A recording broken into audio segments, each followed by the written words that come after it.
So hello everyone. Today we have with us Anderson. Anderson did an amazing work. He passed his section 1 in January, section 2 in May this time, both in the first attempt. And Anderson is an ST6 in the east of England. And many congratulations, Anderson. And it's a great pleasure for us to have you here and share your story because everybody has a different story. Yesterday, we had a different discussion with one of the candidates who was an international fellow. So you also have a different story to share. And everybody's going to appear for the exam in future is going to benefit from whatever important things you have to share about your preparation journey.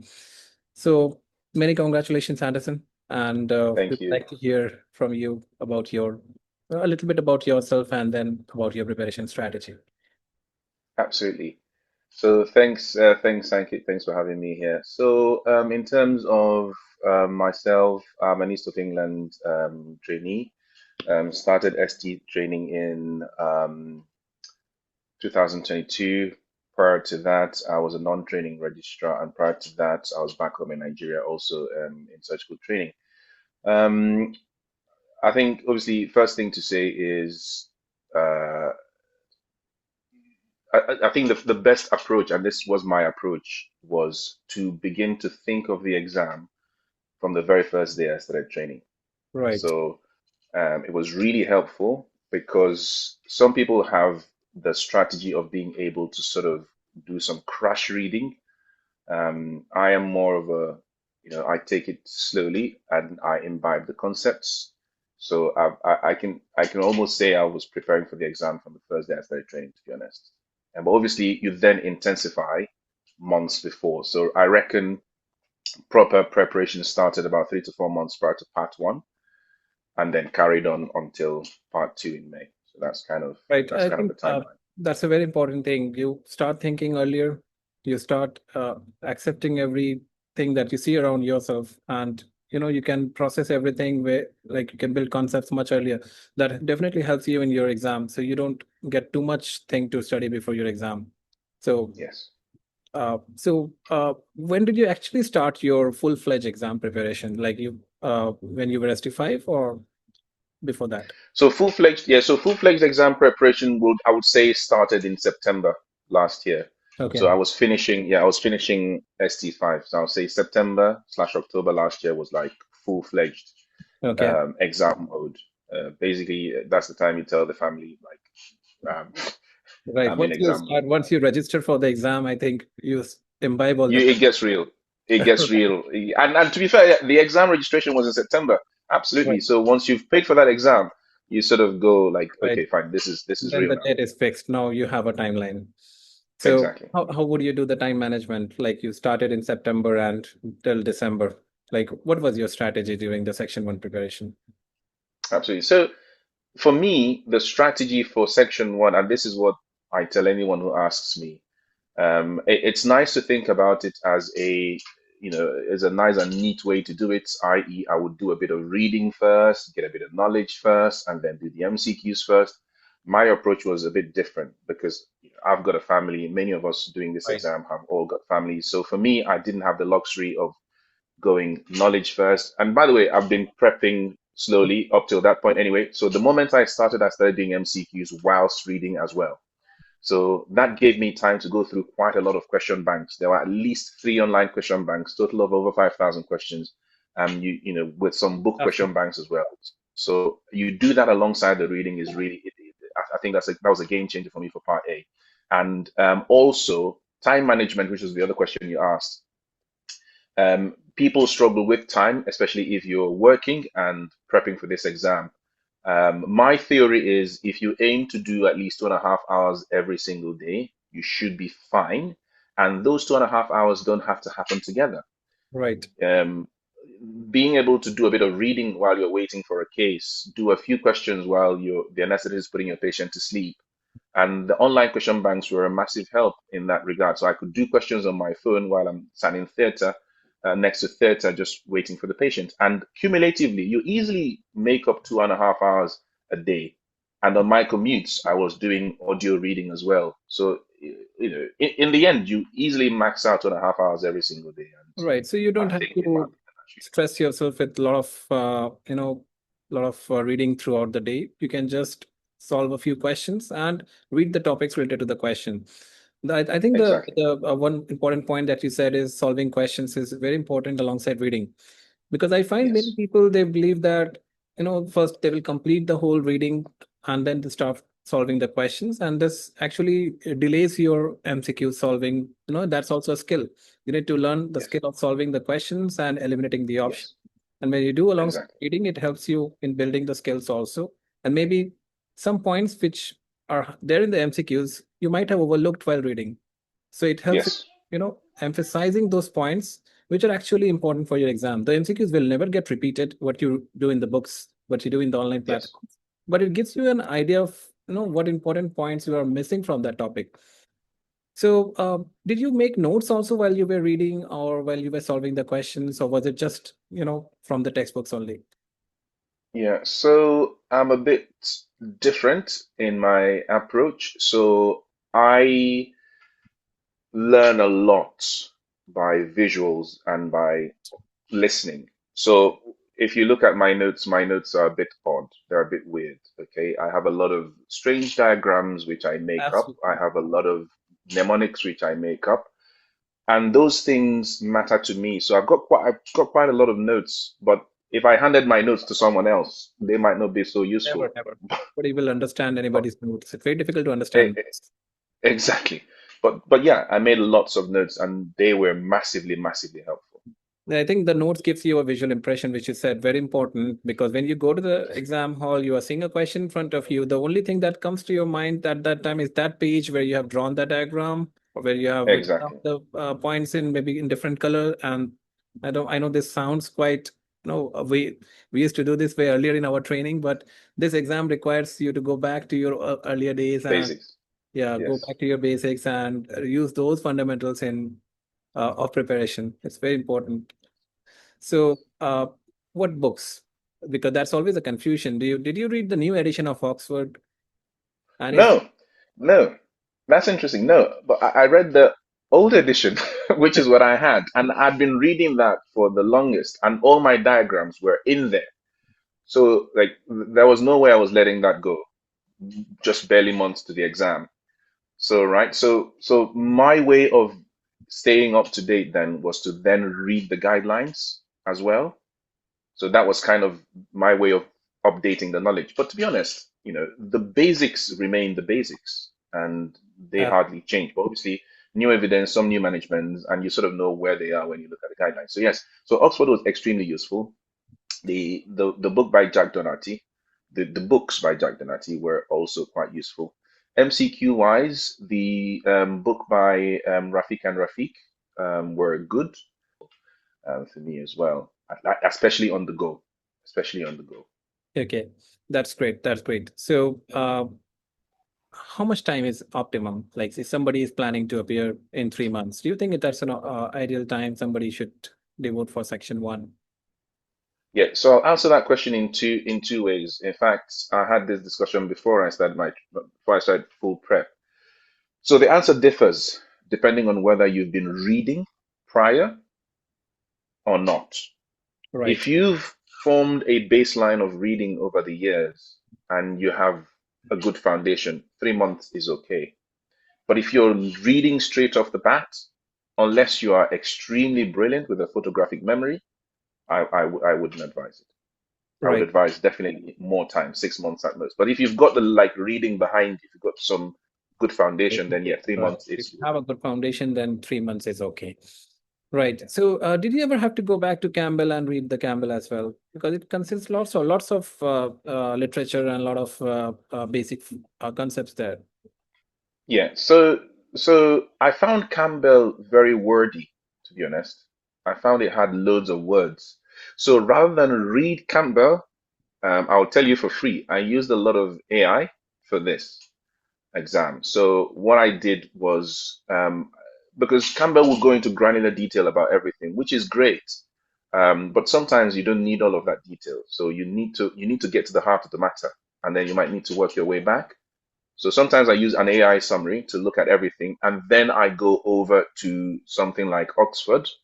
Okay. Right. I looked at the Campbell reviews. The Campbell reviews were good. But the actual Campbell book itself, the big one, I found a bit wordy and definitely not, well, I'll say not, I wouldn't say definitely, but for me, it wasn't something I wanted to be reading Before weeks or exam. months Yeah, to the exam. right. Because it's too voluminous, and maybe you get distracted from the main aim of the exam. The Yeah, exam, every exactly. exam has a different pattern, and this exam maybe is not too Campbell based. It's quite Yeah, different from the Campbell. I think maybe the yeah, European guidelines are more important to go through rather than the Campbell. yes, absolutely. So, did you get updates from the latest guidelines for your section two, particularly because every time this new guidelines come up, because you have been studying 25, now suddenly you get a 26. So, 26, yes, did you think yes, this was obviously. necessary for your section two? I think it was. I think it was. I think it was. Especially being able to discuss certain concepts, which are new, without going into too much detail, especially some of the new cancer treatments. Right, Um, it's important that any right. candidate going for the exam should be up to date with these treatments, especially when it sort of goes heads towards oncology, like medical oncology, sort of different from some surgical oncology. You really need to know what's in there if you're going to get those stations. I know. I think particularly for candidates who are appearing in May session, they need to be aware of the guidelines which are coming up in March, because there are a lot of Yes. new things coming up in the oncology section always. The trials keep happening and there's new things always keep changing. So this May session is quite challenging, particularly because the EU guidelines comes in between the preparation and you need to upgrade yourself in a very short time. Yes. So what was your section two strategy? Like you did your section one in first attempt. That was amazing. So when did you start for section two? To be honest with you, I started section two before my section one result came out because the way I figured it was that there wouldn't be like if I waited for the results to come out, I would lose 2 weeks easily. Right. So I just started. My thinking was, well, if it didn't go too well, I I could always it's just also a matter of confidence. When you're confident, okay, I'm through the section one, about to be through yeah, the, then you can yeah, start here also. But exactly. So whatever I talk to candidates, they always prefer to, okay, I'll start, wait for the results and then start. So yeah. that's the So yeah, so because like I told you earlier, I'm not a fan of crash preps. So right, my strategy for every exam is time. Time is my biggest friend. So if I know I'm going to be taking an exam in 6 months, I start slow, right? right, So I started the moment I dropped my pen for the part A, I just gave it a few days of rest and then went back because time is all you have, isn't it, to right. prepare? Absolutely, absolutely. And so this is also important time management, because I find candidates, oncology is so voluminous. They read prostate cancer for maybe 15 days. They're just reading prostate cancer. But it's the Yeah, exam preparation doesn't involve, spending so much time in one topic. You cannot complete syllabus. How did you do that yeah. time management? Especially the oncology part. It's such a huge volume. Yeah. So absolutely. So the way I did it was to sort of try to I used what I call an immersive approach. So I have groups that, we have discussions Right, and some of them I manage the timetable for them. So what I try to do is if we are in a week where we're doing prostate cancer, I go all out on prostate cancer. I right, find that maximizes the amount of retention that I right. get out of it. And then when we move, we move. But closer to the exam, then again, you don't have that luxury. If you're 2, 3 weeks away from the exam, you do not have that luxury. You have to be able to go from topic to topic seamlessly. Right, right. Very So, important. Very important. The group discussions has to be starting from the very beginning of your preparation. Then only yeah, you can keep a pace. Otherwise, you will be reading things. You won't be practicing. Again, that will be a you have problem. to go So back. you cannot just read without practicing. So, Absolutely. how frequently were the group discussions? So, in the beginning, that is post part A. So first of all, obviously, I did your course, pre-part A and pre-part B, and that provided at least weekly engagement from a verbal and auditory point of view. But following part A, then in the first few weeks, it was once weekly. But then because I knew that my mode of learning was more visual and auditory, right? So I got myself into, and I wouldn't advise this generally, but this is what I did. I got myself into three groups. Okay. And the idea of this was to increase the frequency of practice. And Okay. so roughly we were doing 2, 3 times a week. And then closer to the exam, again, it was looking like almost every day. 2 weeks to the exam, I can tell you for free, I was having some form of discussion or the other every single day. But I think this So is also that's important, discussing with different examiners, because every group is an exactly. examiner. You treat every candidate, every colleague as an examiner. So some people, even I used to study in two different groups when I was studying, so in different times. So I think that helps you in facing different kind of questions, and it's the exam is all about that only, how well you can face the Yes. questions, and every candidate who volunteers to be an examiner has different thing to ask you. And that gives your confidence also. Even if you don't answer a question, that also gives you an opportunity to learn that topic. So which was your strength, which was your weakness for the section 2? So that's a very good question. So in terms of strengths and weaknesses, it kept evolving. It Right. kept evolving. Right, at some It point kept you find evolving. this is the strength, right?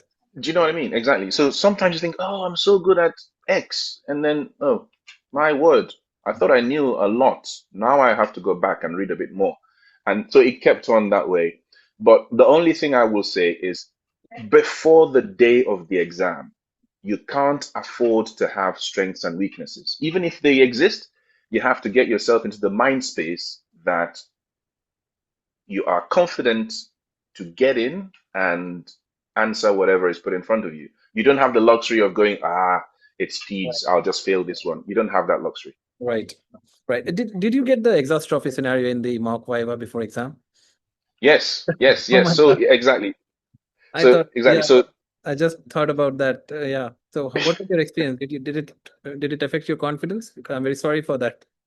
no, no, no, no, no, no, no. You asked me before you gave me that station. You said, "Do I want to take the station?" That most people don't want to take the station. And I said to you, "Look, I don't have the luxury at this point. This was 4 days to the exam, six Right. days to the exam, something like that. Yeah. I don't have the luxury to pick and choose stations. I might as well do the hard stations now and not do so well in them." And interestingly, if I remember correctly, it wasn't as bad as I thought it would be.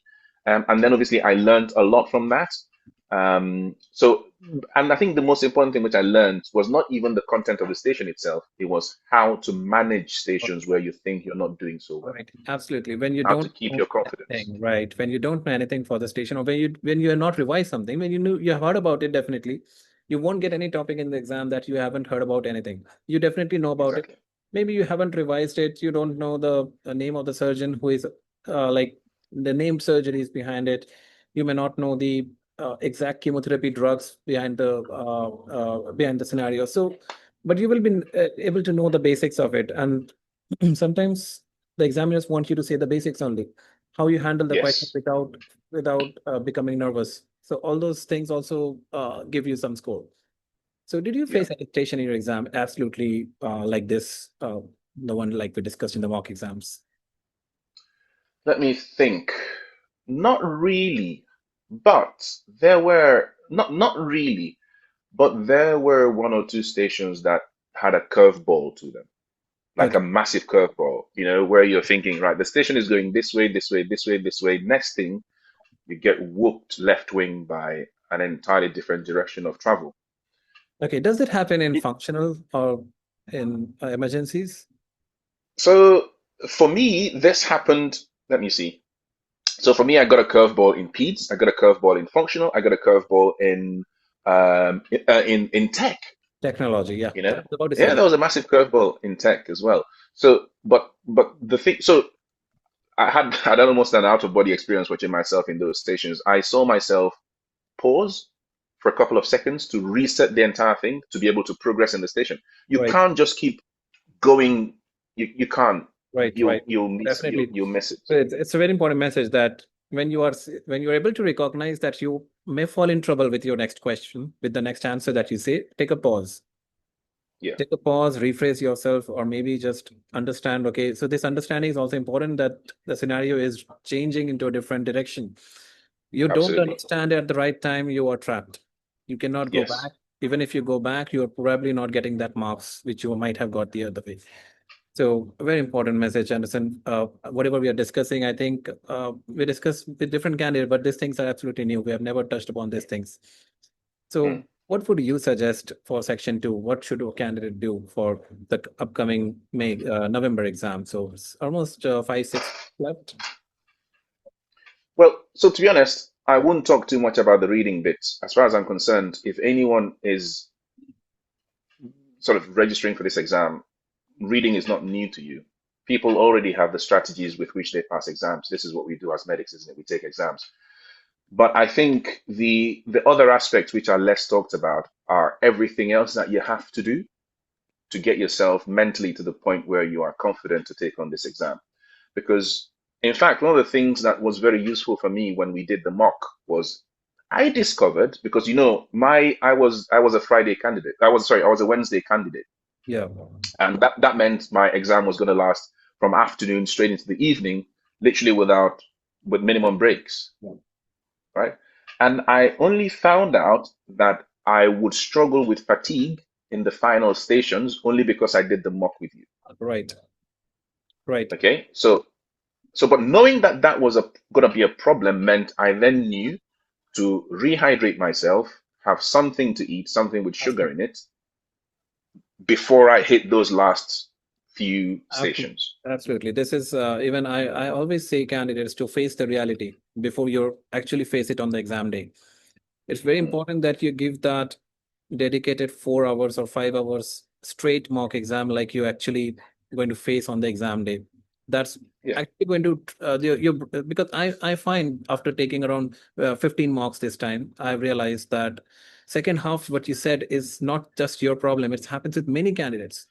Their performance gets affected, their energy goes down, and I have given this feedback to many of the candidates that your second half is not the way you were doing it the first half, and Mm, even in the second half towards the end of the stations. So this this probably it's not a it's a universal problem that we have to work on, and that you can only realize once you go through this process of uh, exact mock exam that you said. yeah. Uh, yeah, So say something. so that's one thing. So the other thing I think, so the bit about fatigue and the human factor is the first bit which I talked about. The second part is the confidence issue. I think that if you are able to build your confidence to 100%, regardless of your level of preparation, you need to turn up on the day as a consultant willing to discuss cases with a fellow consultant. There are no, there's no shortcut. You have to be that person on the day. Whatever you have to do to be that person on the day, however you have to speak to yourself to get yourself confident enough to appear in the exam as a consultant, as a day one. You don't have, if you appear at the exam like a registrar, you might not do so well. Absolutely. You need to turn up there as a day one consultant in that mindset. And you need to keep that mindset no matter how any station goes. And you Right. need to keep that mindset till the final bell rings. And that's Right. that's your best chance. Right. So one more question, since you are discussing about this, how do you deal with the question that you don't know the answer? For example, you come across a question and you are not sure about the answer, you don't know the answer. Do you just move on to the next question? Do the examiners are friendly enough to move to the next question, or do they just want you to stay there and keep trying? So this is a very good question that you've asked. So so the briefing which you have before the actual exam. In part of the briefing, you're told that the examiners are not there to fail you. As a matter of fact, the examiners are trained to pass you. Right. And the examiners are trained not just to pass you, they are trained to keep pushing you until you get to the highest mark that you can get. I remember in my PET station, the examiner said to me as an opening gambit, I'm going to push you to score the best that you can. If I'm asking you tough questions, don't assume it's because you're not doing well, Okay. but understand it might be that I'm pushing you. So, in answer to your question, if I don't know a question, I don't stress too much about it. I simply say, it's not coming to my mind at the moment. Can we move on? And a couple of times you move on, and then you remember the answer to the question you asked earlier, and then you go back and say, can I answer that original question? I remember the answer now. And once you give the answer, the person marking will include it in the marking sheet. You can see them write it down. So Right. again, they're not there to fail you. They just want you to pass, and they are helpful. Right. Most examiners are like that. They're generous enough, they're kind enough, they understand you are under stress, and the no hints might decrease some marks, but that doesn't decide your pass or fail. If they give you some Exactly. prompting, it's all right. You don't get nervous that okay, I got some prompting, I got some hints. Probably I'm going to fail the station. It's not the way. Maybe you're not No. going to get an 8. It's okay. You're still going to get a 7, 6, or a 7. That's enough for you to pass the whole station. Yes. So anything about transplant? Is it important? So transplant is, I think, important, Or especially for section the one? Part A anyway, Part section. especially for the Part A. Did you read Yeah, for you section need, two as well? well, I did because I didn't know what to expect. So I read, I read. So I think the take home message is don't be selective in your reading. All right. Um, you So know, yeah, you're right. Know something of everything rather than knowing everything of yeah, something. then exactly. Yeah. Yeah. Right. Because the last thing you want as well is to turn up to a station and from the first question, you have no clue. Right. So great. Everything that you shared is so refreshing and so enlightening. I think everybody who's going to hear, maybe they want to know your source of notes, and in case they want to get your notes or something, I will definitely connect them to you. Would you be Sure. willing to share the notes?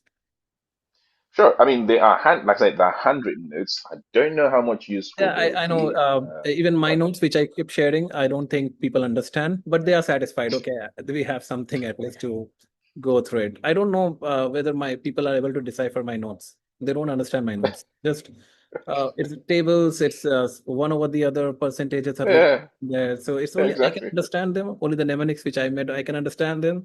For maybe for erectile dysfunction, I have drawn a fat man to Yeah, understand, and then broad of risk factors and the drugs causing erectile dysfunction and all those things. It's like only I can understand it. So same yeah, way, I'm sure that your notes are like that only. Only you will be able to understand it. yeah. But people always want, they keep asking, do you have any notes? So I'll connect them to you. So in that That's case, fine. okay. And thank you for everything which you shared. Thank you, Anderson. It's a You're very great welcome. pleasure to have you. Anything else you want to add? So no, I just want to thank you right back for the work you do. I mean, it's you know, I think you have to be a certain type of way to appreciate the kind of, input you're making. There are people who are good, they can sit on their own and they can read and they'll be fine. They'll never have to do a Uh, discussion, whatever. Yeah, but I think you deserved it. So there's no question. Even in spite of people, some people don't need a guidance. They Yeah, just can make it without any guidance also. So it's only to make things easier that we are doing this. But even exactly. without that, maybe there was a time when people did not have any course or anything. They used to make it then also. So you are one of the candidates, I believe, in the courses that you could have made it even without any guidance. So Thank you. you are quite brilliant. So any message for the candidates? I meant to ask for the like July is almost there. Section one is almost there. Yes. If they have to do Yeah. something in the last 1 month, what would you suggest? So the thing I would suggest is within the last month prepping for the exam, if you're doing the section one, do loads and loads of questions. Don't be so I think candidates don't want to fail questions, but my approach to it is I'd rather fail all the questions before the exam and then pass, get them in practice, and then turn up to the exam recognizing every single question, or at least where it's going, than shy away from questions because they're too difficult and then turn up in the exam and you're seeing something similar. So don't be shy. Do questions from any Right, source you can find. right, And then secondly, the self-talk is really important. You can do this. Every your entire life has been directing you to this one point. You are built for it. You are designed for this. You are able to do it, and you have to believe in yourself. I think that's the take-home message. right. Believe in your preparation. Very important. You just trust whatever you have prepared over the last 6 months. It's going to work. Whatever you have read, some question is going to take you back to the first day of your preparation, and you will be marking the right option if you just trust your memory. Absolutely, absolutely. So many congratulations, Anderson. Thanks once again for your Thank you, and thank you so much. I'm sure we'll connect someday. Okay. Absolutely, absolutely, Ankit. Yeah. Thank you very much. Thank you very much for your time. Thank you. All right, all the best. Have yourself a good evening. Yeah.